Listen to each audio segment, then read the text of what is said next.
If you've ever experienced wind or hail damage to your home, you know that some headaches and maybe some financial surprises can follow. Wind is my least favorite weather phenomenon. I know it is, and for good reason. Like, let's think about this. How does it work with wind and hail exactly? Are there separate deductibles? Oh. Are they the same deductible? What happens if your roof gets damaged? How much is it going to set you back, and what's the insurance going to cover? As you can tell, we have a lot of questions. Fortunately, our friends at the Canopy Group put together a weekly storm series for us with all the answers. Let's start with the idea of like deductibles. If wind and hail comes through and causes damage, how does that work in the world of deductibles for folks? Wind and hail often has a separate deductible, not with us, but with 81% of the viewers out there, which means simply that it's a percentage of your dwelling value.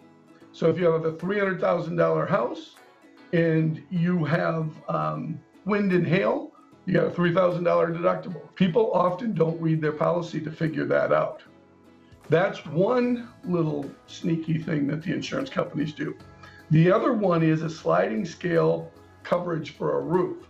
So every year that your roof gets older, they're going to depreciate your roof and give you maybe 70% of the replacement cost instead of the full 100%.